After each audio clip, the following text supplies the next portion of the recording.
We interrupt your regularly scheduled programming with a special edition of WUFT News. We're already seeing intense winds and heavy rain as Hurricane Milton moves quickly through the Gulf of Mexico. I'm Bernardo Montaz. And I'm Jack Meyer. Florida Governor Ron DeSantis is holding a press conference about Hurricane Milton, its damages, and what you need to know while we wait the storm out. We go to the governor, who is live now. Patrol will be standing by to escort fuel trucks to service stations so that people will have access to fuel as they return to their homes. The Florida Department of Transportation is staged and ready to go as soon as the storm passes. They have 156 bridge inspectors which will go to clear the bridges, 402 cut and toss personnel, and over 1,000 generators and 350 pieces of heavy equipment and trucks. We have massive amounts of search and rescue equipment and personnel standing by. And we hope that there's not a big need for that, but we're prepared for that. And that's not just our state and local. It's also our National Guard, our State Guard. We have about 9,000 National Guard personnel between Florida and other states. We also have Florida Highway Patrol, Fish and Wildlife, Department of Law Enforcement, and of course our Florida State Guard. There was a lot of questions about pre-staging linemen, which is our practice here in Florida, given that you have a lot of linemen working for Hurricane Helene in places like Georgia and North Carolina. I'm happy to report that we have over 50,000 linemen that are in the state of Florida, and as soon as it's safe to do so, they will commence with power restoration. We're already seeing power outages. You're going to continue to see a lot more power outages over the course of tonight and into tomorrow morning. Now, at this point, it's too dangerous to evacuate safely, so you have to shelter in place and just hunker down. Category 3 storm for most places in Florida, particularly newer construction. Likely the building is going to be able to withstand it. But if you start to get in a situation where trees are snapping, power's popping, you do have to treat it like a tornado. And then if you are in a tornado warning, that's a duck and cover in a place that's safe in your structure. Those can be very, very dangerous, even if you are inside in cover. Stay inside and stay off the roads. Floodwaters and rushing storm surge are very dangerous, and I would say that's even more so in spite of everything the state did to help these local communities hit by Helene remove a lot of debris, and they did move a lot of debris over the last 72 hours. You're going to have new debris created, and you still have some of that old debris in some of those places. So there's going to be hazards in the storm surge and in the flood waters. Stay put until the storm is passed. If you are in Sarasota, Manatee, some of those areas where the eye of the storm is going, it may be where things calm down for a minute. Just understand that means you're in the eye. It's going to go back and get really nasty very soon. So don't go outdoors until it is confirmed safe. You can listen to your local emergency management officials about that one. Power outages are going to happen, as I mentioned. So please, if you're using a generator, make sure that you're using it safely. Do not run the generator inside your home. That can be fatal. Make sure it's outside the home at a safe distance from windows and doorways. If you see dangerous conditions, please report those to your local authorities so that they can help protect people and mitigate it. So the storm is here. It's time for everybody to hunker down. I know we've got massive amounts of resources that have been prepared for this storm. People are tired because of having to deal with Hurricane Helene, and yet all I've seen is people just dig deep inside and say, we're not going to be denied, we're going to get the job done. So I really appreciate everybody that's worked so hard on the heels of Helene to prepare for this storm and to be ready to go. And you will see that in action very shortly as this storm passes. Okay, Kevin Guthrie. Thank you, Governor, for leading us through this. Appreciate your support. Conditions across the state continue to deteriorate as Hurricane Milton approaches landfall on Florida's. No more Michael. No, sir. No, sir. As Hurricane Milton approaches landfall on Florida's west coast, many areas are already experiencing life-threatening storm surge or life-threatening tornadoes. Please make sure if a tornado warning comes in, especially on our east coast of Florida, we have certainly had a lot of tornadic activity over there with confirmed radar signature, confirmed tornadoes. We do have Virginia Task Force 1 Ohio Task Force 1 and Miami Task Force 1 going into those areas to help with those structural collapses that have happened. We're receiving somewhere in the neighborhood, this is really, really rough numbers right now, but about 125 homes that have been destroyed, most of them mobile homes in senior communities. So we're trying to get into Florida's most vulnerable to make sure they're taken care of. If you have not already left, as I just said, as the governor just said, you need to stay inside, stay safe, and stay put. Make sure that you're getting to a central area of your home, that you're getting as low as you possibly can. That is, if you have a single-story residence and no storm surge, you want to get as low as you possibly can. I had this question asked to me earlier. Do I go to the bottom of the house if I got storm surge? The answer is no. If you've got 2 floors, you need to go to the lowest part of the 2nd floor to escape the storm surge. Please do not. If you have storm surge coming in, please just do not go to the lowest level of your home. Do not attempt to leave your home or drive during the storm. Roads may be flooded, blocked by debris, or have down power lines. Please do not risk it. If you hear, as the governor said, if you hear trees snapping, that means that there is going to be flying debris. You should seek shelter immediately and treat it as if it's a tornado. Protect yourself from flying debris by putting household items such as pillows, heavy coats, blankets on top of you. There may be a point where you think the storm is over. If it goes from absolutely horrible and terrible to absolutely nothing, then you are most likely in the eye of the tornado. Please stay in place. Do not come out. We are anticipating power outages, as the governor's already mentioned, with this storm. Take time now, if you still have power, to keep those electronic devices plugged in and keep the charge full. If you lose power and are going to use a generator for backup power, please use it safely. You've heard the governor and myself say this. Keep it 20 feet away from the doors and windows of your home. Make sure you wait 20 minutes for it to cool down before you refuel it. Make sure it's on a clean, dry surface. And then be sure to have a carbon monoxide monitor in your home. After the storm has passed your area, it is critical that you listen to local authorities for guidance on when it is safe to go outside or to return home. Do not venture out. Hazardous materials, debris, and flooding could still be present. Do not attempt to clean up the debris by yourself, especially fallen trees or power lines.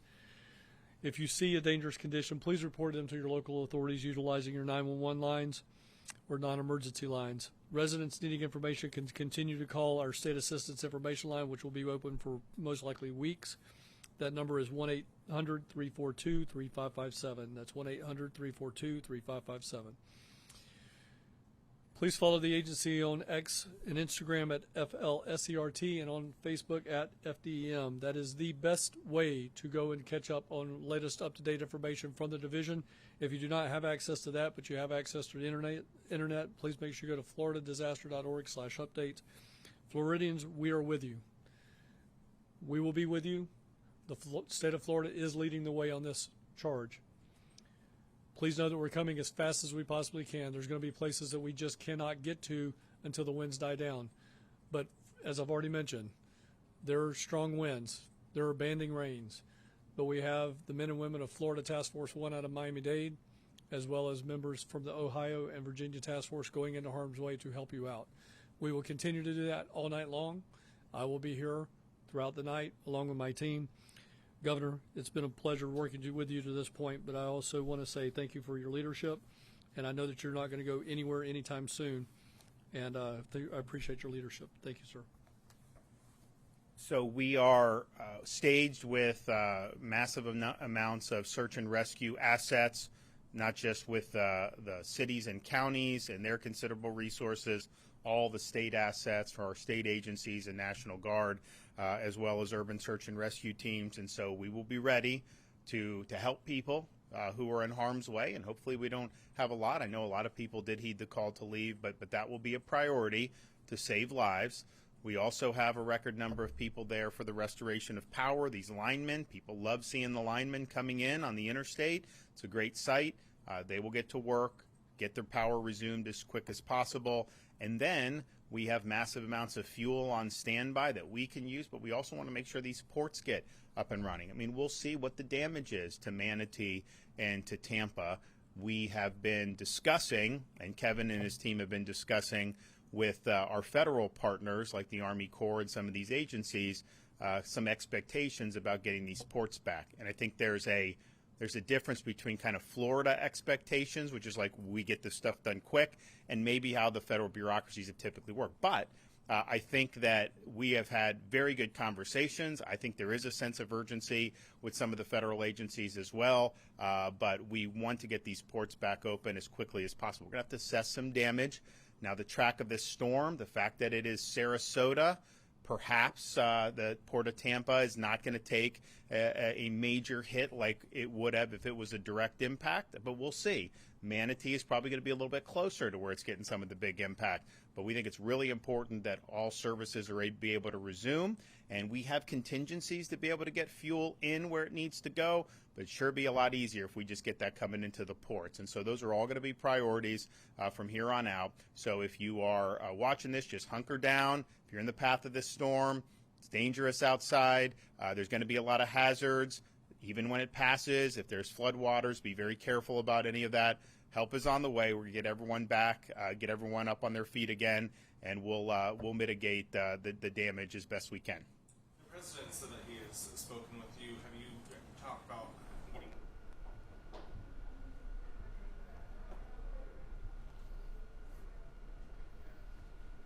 As you just heard, Governor DeSantis shared that there are over 9,000 National Guard units ready to help those affected by Hurricane Helene. There is a risk for tornadoes and fallen trees, as Milton's intense winds lead to potentially dangerous flying debris. So stay safely indoors as you wait out the storm and be aware of weather advisories. Kevin Guthrie says to please stay in place and do not stay in the bottom of the house to escape the storm surge. Do not attempt to leave because of downed power lines. Do not risk it. Remember to stay away from any doors or windows in your home and use your generator responsibly. We've seen tornadoes in several areas of Florida today, with a few along I-75. You can see one tornado touch down on I-75 in Broward County. The National Weather Service describes this twister as a dangerous tornado. Florida DOT cameras are catching this severe weather from Hurricane Milton. The tornado did cross the intersection but did not hurt anyone or impact any populated areas. These tornadoes are shocking to see, and the damage is devastating. You can see the destruction in Fort Myers with debris on the ground and houses bracing the strong winds. We expect to see more damage throughout the night, and we'll continue to update you. Now is the time to make sure your devices are charged while you still have power, as power outages are expected to increase as Hurricane Milton brings severe weather. Take a look at your screens and you can see power outage reports have already been pouring in as Milton's outer bands reach across our state and the eye nears landfall on Florida's west coast. Florida Power and Light wants customers to be prepared for expected outages, saying Milton's catastrophic conditions will likely cause significant damage and restoration challenges. But FPL says its workforce of over 17,000 employees is ready to respond as soon as it is safe to do so. Here in Gainesville, you can contact GRU to report power outages and downed power lines. We're continuing to track the hurricane's path and monitor its effects, as Milton is expected to make landfall around 11 p.m. tonight. UF forecaster Matthew Clark joins us now to share the latest updates from the National Hurricane Center and what to expect from this historic storm. Matt, Milton is nearing landfall. We're expecting heavy rain, wind, and damage. Yeah, no major updates from the NHC as of right now. It's still a Category 3 with winds up to 120 miles per hour just off the coast of Florida, the west coast of Florida. It's right parallel to Sarasota, looking like it's going to make landfall near Bradenton, the Sunshine Skyway. In that area, life-threatening storm surge, winds, and heavy rain is very likely in that area.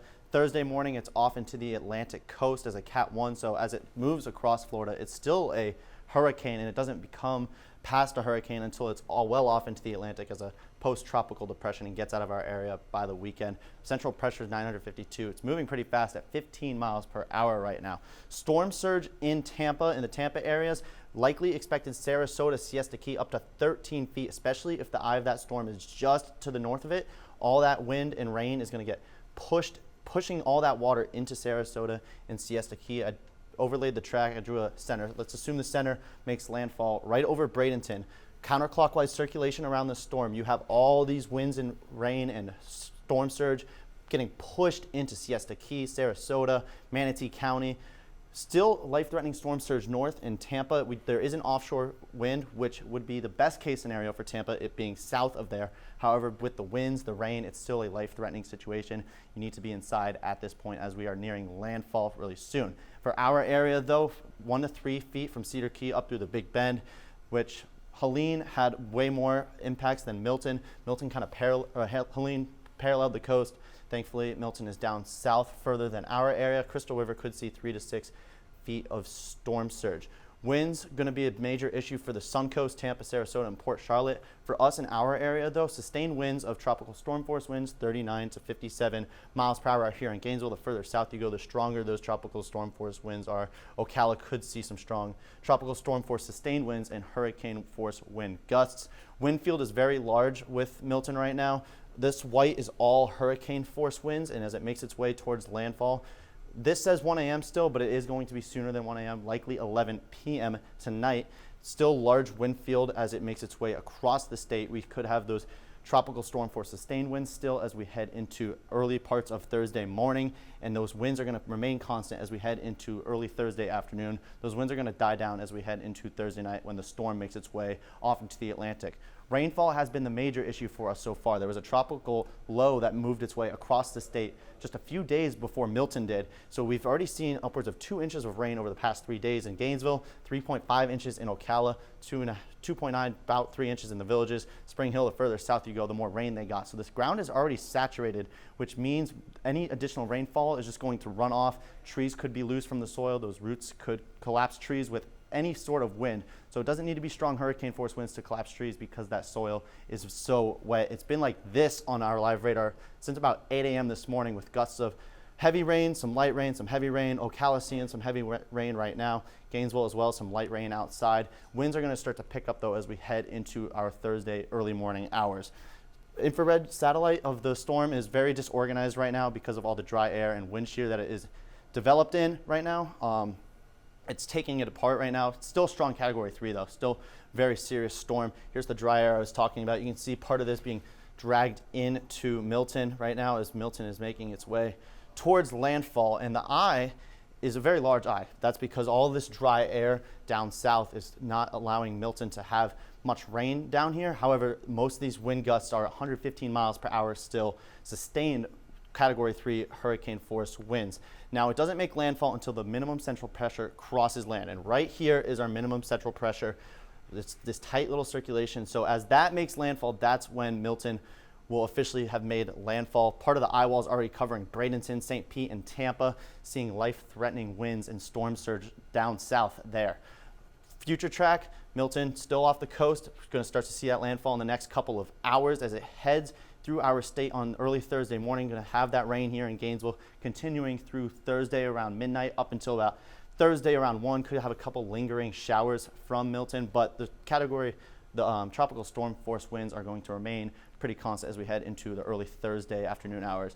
Extreme wind warning was issued a couple hours ago. It's active until 9:30 in Hillsborough, Pinellas, and Manatee County. Sustained winds of 115 miles per hour. These are life-threatening winds. It's almost as if a tornado the size of 3 counties is making its way towards this area right now. So need to be inside, hunker down, hide from the wind, get away from the storm surge. Most of the state is covered in a hurricane warning from Milton. Down south, tropical storm warning, and up north here, we still are in a tropical storm warning, but that hurricane warning does expand up into Jacksonville. They could see some storm surge there once it crosses the Atlantic side. The severe risk, this was from the Storm Prediction Center earlier today. They had a moderate risk spanning well across the Space Coast down to Fort Lauderdale and up through Orlando, and it lived up to the hype. We saw over 100 tornado warnings in the span of just a couple of hours. Have this loop. This is over just a few hours. You can see all that red. These are all tornado warnings from Milton, and I froze this one. There was once 17 tornado warnings at once at 2 p.m. This tornado outbreak has subsided as we've headed into these later night hours, but it's still very, very we have not seen a tornado outbreak like this in about a century. It's crazy. We've seen wedges. It was bad earlier. Conditions are going to near their worst as we head into Wednesday evening, and as Milton makes landfall, as it heads south or north towards Orlando, that's when we're going to start to see the worst rainfall. Milton landfall likely 11 p.m. As we head into the Thursday morning hours, the rains are going to be lighter, but because we're going to be on that west side of the storm, we're going to be getting hit by some pretty stronger winds. The ground is already saturated, and so those trees could be coming down. Campus Cam, we have winds from the northeast around 18 miles per hour with gusts 34. Those winds are going to increase as we head into the later hours. 71 degrees. We had an inch of rain in the past 24 hours from Milton. But as we just head into the rest of the week, Thursday, going to see some of the rain. And we do have a nice week shaping up ahead at least. That is some good news. Saturday and Sunday looking to be pretty nice. Thanks, Matt. You'll be sure to stay tuned with WUFT News as we provide updates on Hurricane Milton's approach. You can stay up to date on WUFT.org and WUFT FM 89.1 and 90.1. We will be back at 10 p.m. with more updates. Until then, please remain inside and shelter in place accordingly. We now return you to your regularly scheduled programming.